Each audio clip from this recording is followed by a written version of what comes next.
पाक फ़ौज जो पंजाब के 6 बोर्ड मुतासिर ज़िलनि में रेस्क्यू ऐं रिलीफ ऑपरेशन जारी है। लाहौर, फैसलाबाद, ओकाड़ा, कसूर, सियालकोट ऐं नारोवाल में पाक फ़ौज पारां रेस्क्यू ऐं रिलीफ ऑपरेशन कयो पियो वञे। पाक फ़ौज ॾुखे वक़्त में आवाम सां गॾु बीठल आहे। अव्हांखे आगाह करे रहिया आहियूं अहम ख़बर जे हवाले सां त पाक फ़ौज जो पंजाब के 6 बोर्ड मुतासिर ज़िलनि में रेस्क्यू ऐं रिलीफ ऑपरेशन जारी है। लाहौर, फैसलाबाद, ओकाड़ा, कसूर, सियालकोट ऐं नारोवाल में पाक फ़ौज पारां रेस्क्यू ऐं रिलीफ ऑपरेशन कयो पियो वञे।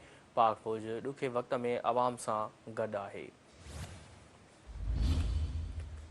अव्हांखे आगाह करे रहिया आहियूं अहम ख़बर जे हवाले सां पाक फ़ौज जो पंजाब के 6 बोर्ड मुतासिर ज़िलनि में रेस्क्यू ऐं रिलीफ ऑपरेशन जारी है। लाहौर, फैसलाबाद, ओकाड़ा, कसूर, सियालकोट ऐं नारोवाल में पाक फ़ौज पारां रेस्क्यू ऐं रिलीफ ऑपरेशन कयो पियो वञे। पाक फ़ौज ॾुखे वक़्त में आवाम सां गॾु आहे।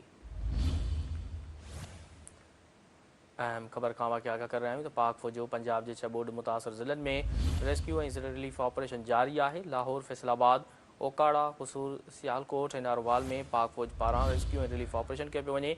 पाक फ़ौज ॾुखे वक़्त में आवाम सां गॾु आहे। पाक फ़ौज जो पंजाब के 6 बोर्ड मुतासिर ज़िलनि में रेस्क्यू ऐं रिलीफ ऑपरेशन जारी है। लाहौर, फैसलाबाद, ओकाड़ा, कसूर, सियालकोट ऐं नारोवाल में पाक फ़ौज पारां रेस्क्यू ऐं रिलीफ ऑपरेशन कयो पियो वञे। पाक फ़ौज ॾुखे वक़्त में आवाम सां गॾु आहे। रिलीफ ऑपरेशन के हवाले सां वाक़िया आगाह कर रहे आहियूं त पाक फ़ौज जो पंजाब के 6 बोर्ड मुतासिर ज़िलनि में रेस्क्यू ऐं रिलीफ ऑपरेशन जारी है। लाहौर, फैसलाबाद, ओकाड़ा, कसूर, सियालकोट ऐं नारोवाल में पाक फ़ौज पारां रेस्क्यू ऐं रिलीफ ऑपरेशन कयो पियो वञे। पाक फ़ौज ॾुखे वक़्त में आवाम सां गॾु आहे।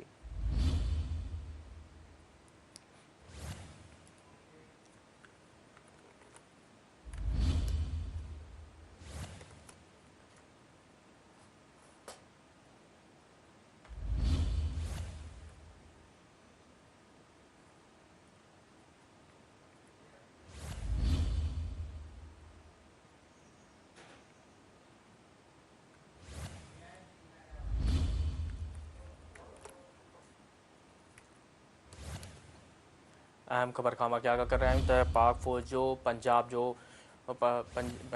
6 बोर्ड मुतासिर ज़िलनि में रेस्क्यू ऐं रिलीफ ऑपरेशन जारी है। लाहौर, फैसलाबाद, ओकाड़ा, कसूर, सियालकोट ऐं नारोवाल में पाक फ़ौज पारां रेस्क्यू ऐं रिलीफ ऑपरेशन कयो पियो वञे। पाक फ़ौज ॾुखे वक़्त में आवाम सां गॾु आहे। पाक फ़ौज जो पंजाब के 6 बोर्ड मुतासिर ज़िलनि में रेस्क्यू ऐं रिलीफ ऑपरेशन जारी है। लाहौर, फैसलाबाद, ओकाड़ा, कसूर, सियालकोट ऐं नारोवाल में पाक फ़ौज पारां रेस्क्यू ऐं रिलीफ ऑपरेशन कयो पियो वञे। पाक फ़ौज ॾुखे वक़्त में आवाम सां गॾु आहे।